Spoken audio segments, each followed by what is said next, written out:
Peace to everyone. Peace to everyone. Hey guys, it's Kevin here. Coming to you with a really quick video. So I wanted to make this video. First of all, obviously we want to talk about first things up is if you knew what you knew was not right, when would you want to know? Let me ask that in a different way. So if what you knew that you knew was true was actually not true, when would you want to know? And I talk about that because obviously we all grew up. We told to go to school. Obviously get a good education. If you ain't get an education, try to get a job, save money, put money away. But at what point in time do we start to kind of step back and kind of look at the fruits of what that's brought?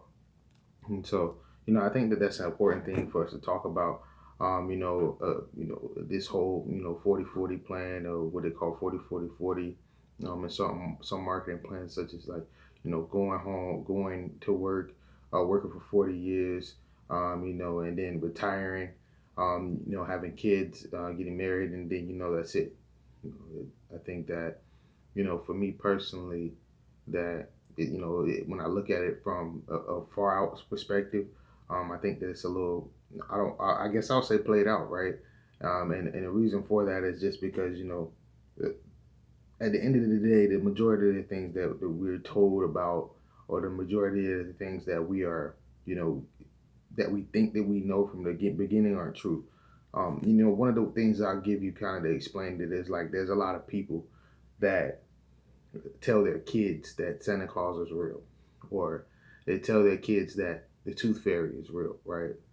And that's a big point because now we're putting these beliefs on kids, and allowing them to think and believe that these things are true. And then this happens until maybe they're like 10 or 11 and they finally find out the truth. But you've given them 11 years of lies. You've given them, 11, 10, 10, 11 years of multiple different lies. Because we got the Tooth Fairy, we got the Easter Bunny, we got, we got Santa Claus.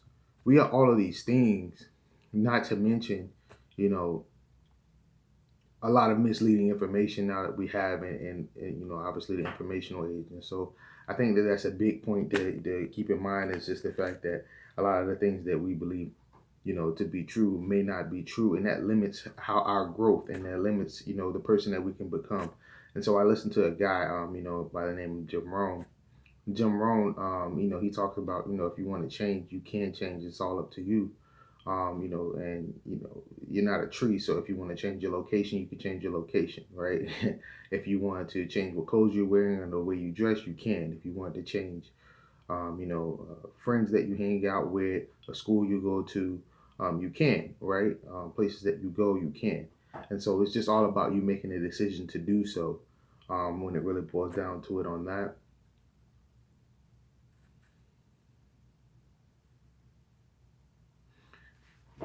And ultimately, the biggest thing is, the more time you take, the more educated you get, the more books you read, the more good information you take in.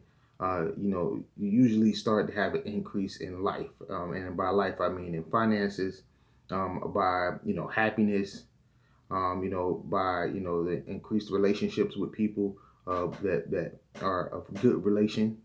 All of those things start to come to a head and start to actually become a benefit for you when you actually do take the time to be able to go ahead and educate yourself, to be able to understand, obviously where these things of origin, have come from of origin. So where did all of these issues and problems start in the beginning? That's the biggest thing to look at.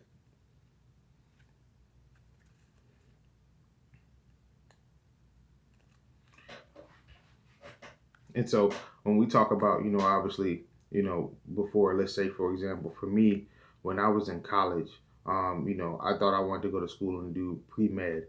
I thought I was going to go to school to be a pediatric anesthesiologist. I thought that, obviously that's the way I was going to actually get rich. And so, obviously off rip there from the beginning, it was my intentions, right? My intentions was wrong because it was more so about money. But let's talk about in the first place, if we talk about kind of what got me off of that path and changed that.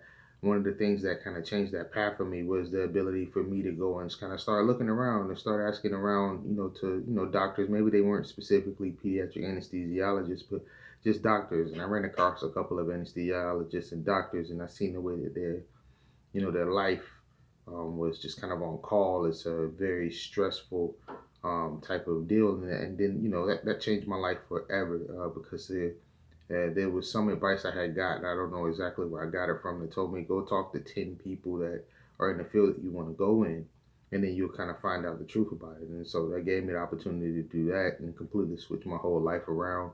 Also, obviously the ability to have new affiliations. Being in college, under my mom's roof gave me an opportunity as well to, be able to say, I'm gonna meet new people. I'm gonna go try new things. And so, that is something that I can really say at the end of the day does give you a much broader perspective when you start looking at things and the different options you have, as opposed to, what you were taught to do: go to school and be a lawyer, or go to school and be a doctor, because those are the best fields to be able to make money.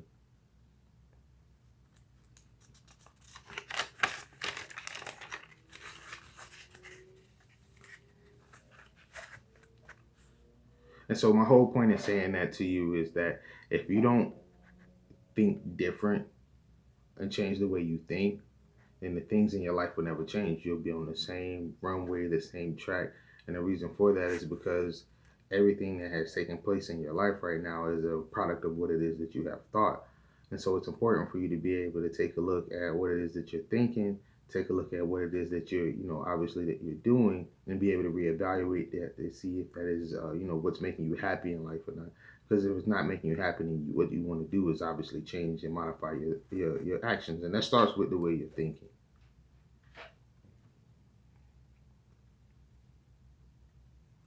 So if you're not happy, what you want to do is you want to adapt new ways of thinking.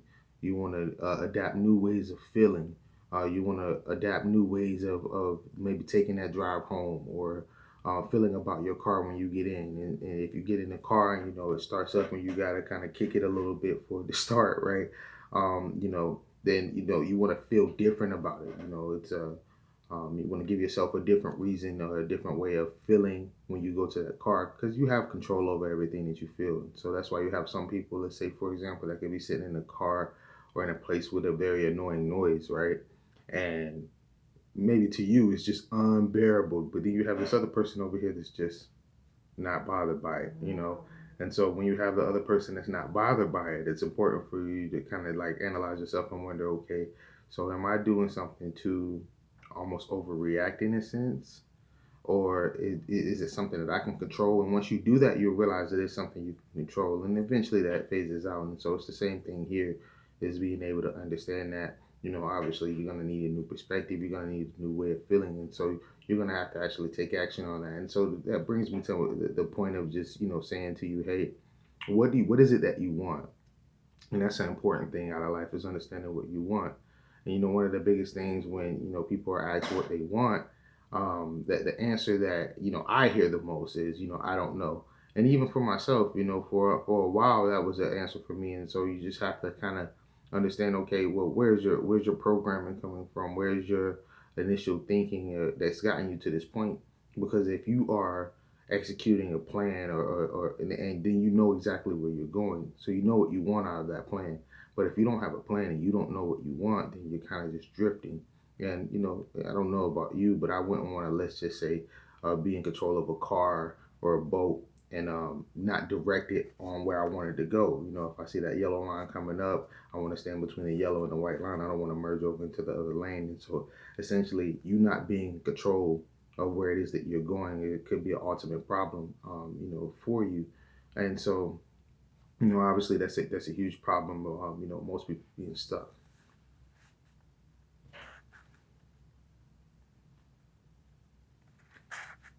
And so, it's a very simple thing to be able to take control of your mind, and think about, and what are the things that are important for you to do, where it is that you want to go, and kind of design that plan.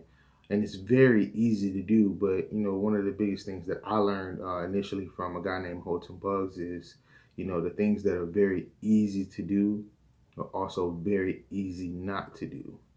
And so, even for me, let's say, for example, while I'm making this video for you right now, I can't tell you how many times it took for me to really sit down and actually decide that I was going to do it. And, the decision was made, but it's the fact that it's just like it's easy for me to sit here and record this video now and talk to you. It's much easier for me not to do it and still continue thinking about that I'm going to do it. And so, I'm glad that I've actually been able to go ahead and get the product out to you for this. Obviously hoping that it get you as much benefit as this information benefits me. But that's really what it boils down to.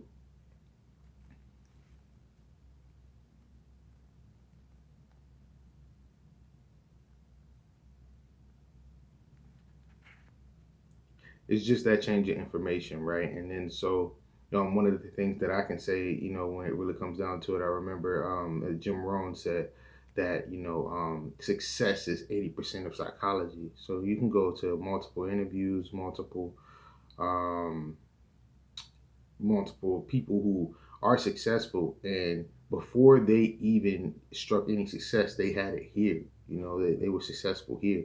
And one of the major influences that I had on my life, rest in peace to Nipsey Hussle. He was um, you know um, March 31st in 2019 it was his last day here on earth. And I can say that when it really comes down to it, he showed me that it really was about success.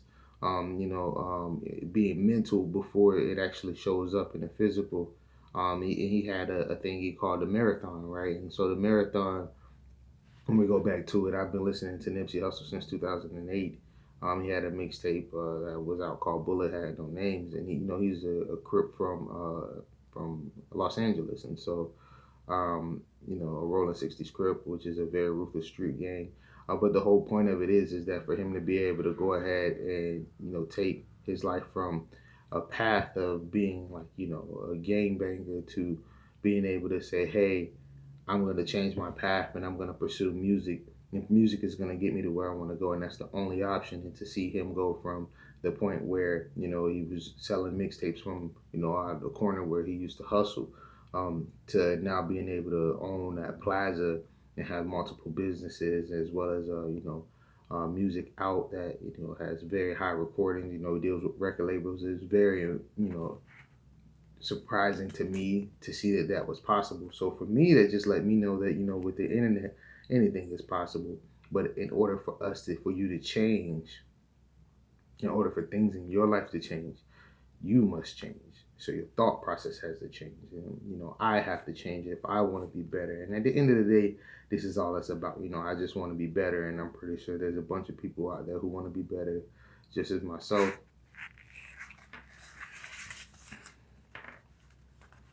Which merged me into my next point, which is the fact that you have four different type of people, right? And outside of 16 different type of personalities, which make everybody think slightly different, you have four different type of people. And out of those four different type of people, the first type of person is a person that's comfortable. You don't really have too much to want for. Your bills are paid, light bills paid.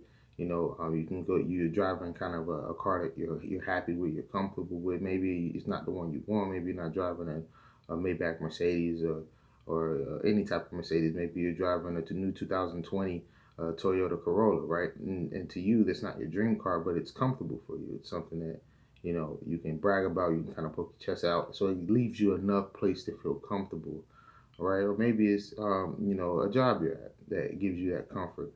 The biggest thing to remember is that when you're comfortable at, there's no room for growth. And so in life, you're either growing or you're dying. And so that's the important thing to remember, is that you want to make sure that you have that growth that you're looking for. And so that's so that you got to make sure that you're staying out of that comfort zone. Okay. And so those are kind of like the two type of people. And the first type of person on that is you being comfortable. The next person on that is a people pleaser, right? So these are the people that if you talk to them, you ask them, "Oh, why'd you go to college and graduate?" Or, "I graduated from college because my mother did it, or my mom wanted me to," or "I bought this car because my dad said this is what I should do," right? And so you're doing things to be able to make other people happy. And so the problem really becomes, what if the things that you're doing that make people happy are coming into conflict with the things that are making you happy. And you're choosing to make this other person happy, so you're doing things against yourself. So really what you're doing is you're taking away from yourself at that point, and it's better off for you to kind of distance yourself and separate and say, hey, look, I'm going to do what's happy for me, because the one thing you have to remember is that if you're thinking about what other people think of you, as a factor of how it is that you should do something, then that means that you're not fully thinking for yourself. You have another person that is thinking for you and pulling the strings, kind of like a puppet master, right? And so one thing that I want like to say, obviously.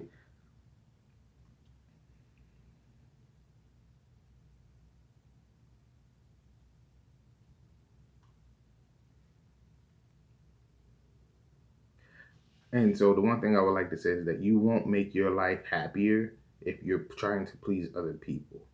And so you got to be able to make sure you keep that in mind, and make sure that you make the decision not to try to be a people pleaser, but just to try to please yourself. And it's not to say that you want to be, you know, um, a complete asshole, right? You don't want to do that, but you do at the same time want to make sure that you're bringing what it is that's important to you to the table, so that you can be happy in life. Because you can't have somebody else living your life for you. You must live it yourself, and and that's in every aspect. So that's that portion. And then you got another group of people, which is the third group, the know-it-alls, right? And they're probably not even watching to this point of the video, right? Because and the reason for that is because obviously the know-it-alls know everything. So the last thing that they want to do is hear someone try to tell them something, especially if it's contrary to what they believe. And that's what makes it difficult for them to be able to change as well, is that, you know, if you know everything already, then where you are is where you're going to be at. And you're stuck there because you never give yourself enough information or enough chance to open up to new knowledge and new information that you did not know that could possibly change your life. And so I think that that's a very important key to keep in mind too, is that, at the end of the day, that you don't want to, just obviously be feeling like you know everything. You can learn something from a baby. You can learn something from anybody, right? And so just keep an open mind in that. And obviously, I'm not saying take in everything that's said. You definitely want to filter things, right? As some stuff aren't is not good information, but at the same time, you never know what you may learn from some information that you know, originally would have dismissed in the first place. So that's a very key part in changing, is making sure that you stay open and you listen to, what's going on around you, and that you're not a know-it-all, And so that's a benefit there. And so the fourth type of person is, obviously like myself, you're a winner, right?